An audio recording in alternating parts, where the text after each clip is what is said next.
I'm Manouk Akopyan. Thank you for tuning in, and thank you to our partners, personal injury attorney Nelson Gevorkyan. Hello, everyone. Yo. Oh, yeah. Test. Izzy, I'm curious. We've been through a lot in your career.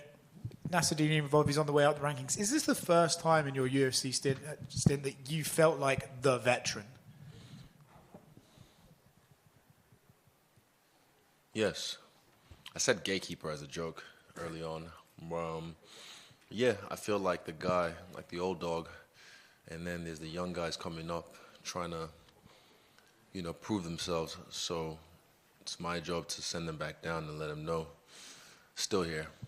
You're obviously the name guy in this fight, right? You've done this. And some would say, well, the pressure's on you then, even if I was not meant to beat you, you're the one who's got the reputation. But could you see this in another way where my legacy is already cemented? So there's actually no pressure on me because whatever happens from here on out, I'm good, I'm in the Hall of Fame. Exactly. I feel, honestly, God forbid, if I lose my next 10 fights, it wouldn't affect my legacy. So I put pressure on myself. Don't get me wrong, when it's time, I'll put pressure on myself. But, if he doesn't feel the pressure, good for him. But, yeah, he'll find out. In a sense, then, and I'm going based off your reaction to the DDP fight, at this point, are you more interested in performance over victory? You want to go in there and fight the best of your abilities, or is it still, I've got to win? Nah, just like I said, highlights, performance, being free. Because I know when I do that, it's always victory. We've been talking a lot about your new friend with Robert Whittaker. He's looked at this fight and he said that Nasruddin's route to victory is to push you against the fence, try and get the back. Is it funny to have this old rival now throwing you tips and telling you, Izzy, this is what you've got to avoid? How's it, No, it's cool. I like it because who better to know, my style than someone I've already fought multiple times. And, yeah, I love it, eh? We talk about MMA as being one of these rapidly evolving sports, right? And now here you are, you're the veteran, you're fighting the young guy, Nasruddin. But do you see anything in his game that's like, oh, this is a potential evolution that I haven't fought before? Or do you look at him and think, no, I think I've got this covered? I'll find out. From what I see so far, there's nothing that he brings that I haven't seen before. I think his best attribute is his speed. Yeah, his speed, his counters. But I've seen that before. And again, it's up to him to show me something I haven't seen before. Thanks. Hey, Izzy, how are you? Yeah. Welcome to KSA. Izzy, quick question for you. We know, MMA is not a team sport. However, we know that it takes a team to make a champion. With yourself no longer holding the belt, Volk in the same way, the title run for Kai Kara kind of coming to a halt. How has the team morale been in general? Is that something that has affected you think, or the team in a negative way, or has it lit a fire under you guys in terms of city kickboxing? It hasn't affected us at all. We don't live or die by accolades. It's more about performances and getting better as a gym as a whole, and we're still progressing. So, it hasn't dulled our shine in any way. Outside of your potential reclaiming the title for a third time, who would you say out of city kickboxing is probably likely to hold a title next? Kai Kara France. What about Ulberg? Yeah, he's right up there. 2 more fights and Ulberg's champion of the world. But Amazing. Kai is, his next fight is for the belt, and I think he'll be the next one to claim a belt from CKB. Amazing. Last one for you. We know this is not your first time in Saudi. Obviously, there is a heavy contingent of pro-Imavov fans. Have you felt any differently than the last times you've been here where maybe you were not necessarily fighting? Is it a bit different this time around, or is it same as always? No, same as always. The people here are always respectful. I haven't even felt people against me in any way. So, yeah, I'm used to it, though. I mean, I've been around the world. I've been in enemy territory. I've been on home turf-ish. So, yeah, same shit, different day. Thanks for your time, Izzy. Best of luck. Shukran. Izzy, first of all, I'm sorry for my English. Yeah. He was training with Robert Whittaker, and maybe you or Robert understand right now have to beat Khamzat Chimaev because his wrestling is so deep. Yeah, he's really good. When he fought Rob and he beat Rob, that was one that made me go. Well, when he fought Gilbert Burns was the one I had respect for him. I was like, okay, he's got that dog in him. He can fight. He can dig deep, and he can still swing. But then when he fought Rob and beat him the way he did, it made me take a notice. Like, okay, you gotta be careful with this guy. Watch out for this guy. And yeah. We are live, and a lot of followers from Russia asked you, do you want to change your division and go to light heavyweight? No. Try to. I've always said that was a side mission, so middleweight's my weight class, and it's kind of boring without me, so it's time to get back in there and make it fun again. And your prediction about Ankalaev and Pereira fight? Poatan, Shama. Thank you. Hi, Izzy. How are you? I'm very well. Hello. I have 2 questions for you. How does it feel to be fighting in front of the Saudi crowd for the first time? I've been in the Saudi crowd for fights, and I'll say this: the Saudi crowd is different from other parts of the world I've fought in. They are less rowdy, but very respectful and appreciate the fighters. So I look forward to giving them a show this weekend. Perfect. And my second question is, if you could challenge any anime character to a fight, a UFC fight, which one would it be? Rock Lee. Sorry, Taijutsu. again? Rock Lee. Taijutsu. Thank you. And this is from my brother. He says that you are the goat of UFC. So thanks. Shukran. Appreciate it, bro. Izzy, Tom here from Australian MMA. Just wondering your thoughts on Khan Offley and what we can expect to see from him this weekend. Khan's a beast. Khan's a guy that, he's in your face. He really knows how to flow and throw a lot of damage at people. So this camp me and him did together. I'm glad he came through. And yeah, he pushed me. Yeah, he pushed me a lot on the physical stuff when it comes to hill sprints and endurance. My son. But yeah, Khan's a beast, man, and I can't wait for him to kick it off this weekend. Yeah, sweet. So just to clarify, you didn't have anything to do with Khan before this camp? He's come to the gym a few times. Me and Khan are friends through the fight game, and this is our first camp we've done together. But he's been to the gym before. We've helped him with camps in the past, and yeah, he's a cool dude. Yep. So his performance on the Ultimate Fighter didn't surprise you at all? That was expected? Nah, he's a beast. Yeah. Thanks, Izzy. Hey, Izzy. Hey, man, how are you doing? I'm very well. We all people love in the commentary movies and in the books, these stories when the hero comes back from the defeat and proves to the whole world that he is so special. You already proved in the fight with Poatan that you are so special, and what you feel in front of this important fight for you? This is an important fight for me, but it's for me. Like I said to Oscar before, I could lose my next 10 fights and it wouldn't, dim my history or anything. But this fight is important for me, not for anyone else. I'm doing this to prove to myself, I'm still involved in this game. I'm still getting better and I'm still very dangerous. So, yeah, I'm doing this one for me. There are a lot of champions in this world, but so less legends. What's the difference between the champion and the legend? That's a good question. That is a good question, man. Hold up. Give me a second. That's a good question. What's the difference between a champion and a legend? People throw legend around all the time. You're a legend. Yeah, legend. I always just tell them one day. Because I understand what I've done in this game, but I'm still in it. So, yeah, I say one day I will be a legend. But to be a legend, what do you have to do? I think champion definitely isn't just defined by the belt. There's guys in this game that I consider them champions, and they've never held a belt. But a champion is defined by character in and out of the octagon, in and out of the cage, the way they fight, the way they carry themselves. It doesn't have to be some fake bullshit, fake humble, like, oh, holier than thou, role model. Nah, I'm talking like someone who's real, someone who keeps it real.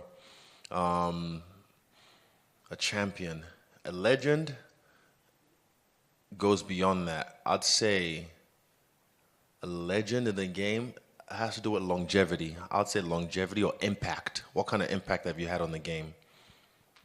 Yeah. And a champion, I'd say, is just how you carry yourself in and out of the cage. And a legend is the kind of impact, long-lasting impact you've had on the game. Thanks for that question. That was a good one. And the last question for me, champ. Where is the more difficult to get the victory? In the cage or in the life? Ooh, that's a good one. This guy, I like your question so far. In life, I have a lot of victories in life, a lot of defeats in life. What's more, I can get a win in life if I need to. There's many easy wins you can get in life. But the meaningful ones, the ones that really mean something, they kind of come out of nowhere. They surprise you. I'd say it's easier to get a victory in the cage because that's something I can control. There's a lot of variables in life that I can't control, so sometimes I take L's in life. And we are waiting your another outstanding comeback, sir. Thank you. Shukran. Good luck. Israel, over here. Your opponent is French, but he's originally from Dagestan. You already fought a Dagestani guy in the beginning of your pro MMA career. So the question is, you probably know that your opponent has a Dagestani wrestling threat, What would be your response for that? I'll wrestle. Out-wrestle him. Yeah. That's good. I can wrestle too. That's why I became champion of the world. You can't just be a kickboxer. If not, every boxer or kickboxer will come in here and become champion of the UFC. So yeah, I just make it look like I can't wrestle, but I can. I've talked to Shara Bullet, and he basically said that fighting you would be harder for him than fighting a champ, Dricus du Plessis. What do you make of his words, and what do you make of potentially fighting Shara Bullet? MVP will handle that this weekend, but him saying that I'm a more difficult fight, if that's what he thinks, sure. But he had a cool knockout last time. That was cool, the double spinning back fist.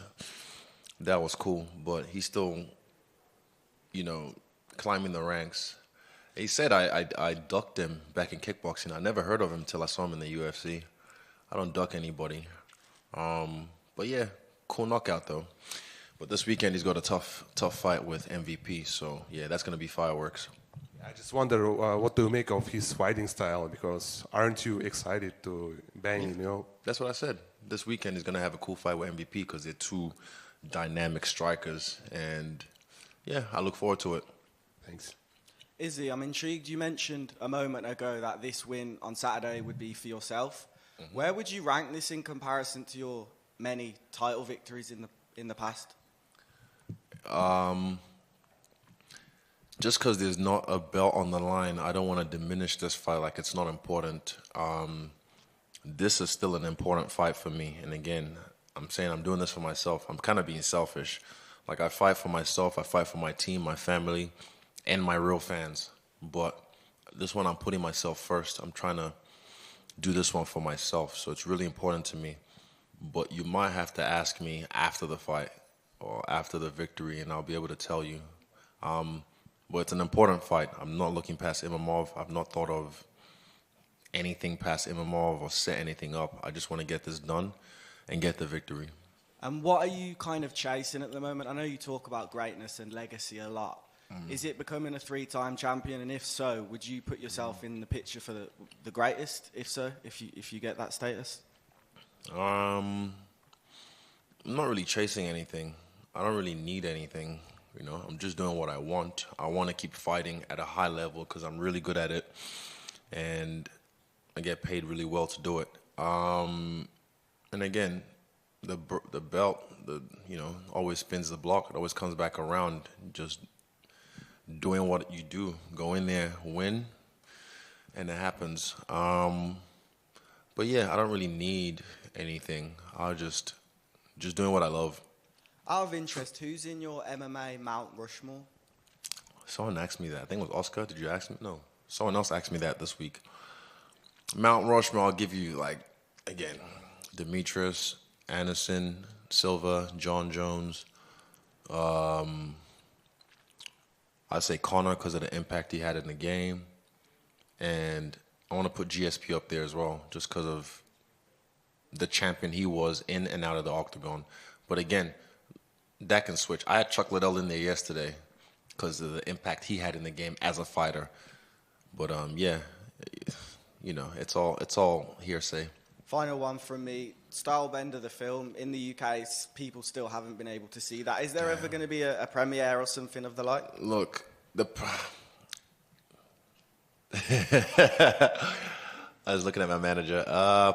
The problem was, I think it was short-sighted on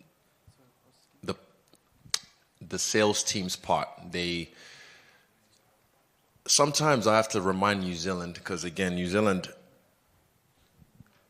mentality sometimes, you've heard of tall poppy syndrome and that shit. They think too locally, and I'm like, I'm not local, I'm global. So when it dropped, the movie should have dropped worldwide, but they did a Australasia release first. I don't know why, I can't remember, but you guys will see it soon. Again, it's a for me, I don't even. If it's not about me, if it's another protagonist, I think it's a great movie to watch. I think it's a great movie for not just men. There's a picture I have of a lady, someone sent it to me, on the plane watching the movie and knitting. And it just shows this movie can affect or makes anyone feel something, because it's the most honest I've ever been on camera about my life so far. But yeah, we'll make sure on the streaming platform you guys get it soon. Because again, I think it's a really good movie to watch, even if it's not about me. Thank you. Easy. I think that a lot of questions will be shocked when they saw this conference, because you didn't mention Khabib Nurmagomedov in your top 5. Habib, he's one of the greatest. Yeah, of course. Like I said, yesterday I mentioned Chuck Liddell. You know, Habib's another guy who's one of the greatest of all time. He's never lost in the game. He's a guy, even now as a coach, fucking unreal. And I've heard he's crazy in the gym. And Dana White's popular question, famous question, who is the number 1 pound for pound right now, John Jones or Islam Makhachev? Sorry, Dana. Fuck. John Jones walks out of the room. I don't know. Yeah, I think John Jones is the guy, because again, longevity. What I'm saying, longevity. Staying on top for this long. I had a long reign as a champ, you know, and he's done it now in 2 weight classes. So it'd be hard to deny him as the greatest of all time. But yeah, ask Dana. Dana will tell you. Cool. Thank you guys. Over here. Oh, wait, just one more. This guy's been waiting. Sorry. Thank you. Yeah, one more. Thank you. I'm gonna tell you that we are really happy to have you here. Shukran. Last year, you have the chance to meet one of the greatest athletes of all time, Cristiano Ronaldo. Yeah. And you both had a conversation. Can you tell us more about it? We just talked very, very briefly, casually, and then we just mentioned Volk. He said, is he okay? I was like, yeah, he's good. He's in good spirits. And yeah, just boy chat. But yeah, shout out to Cristiano Ronaldo. You mentioned in your video with Robert Whittaker that you are in a different stage of your career now. What do you mean by that? Like I said, just in life, in my career as well. I feel just very sure of myself, and I'm still learning a lot about myself. But again, I feel free. And like I said earlier to Homeboy's question, I don't really need anything from this game. It's just doing what I want or doing what I love. My ikigai. Yeah, thank you. Shukran. Thank you, guys.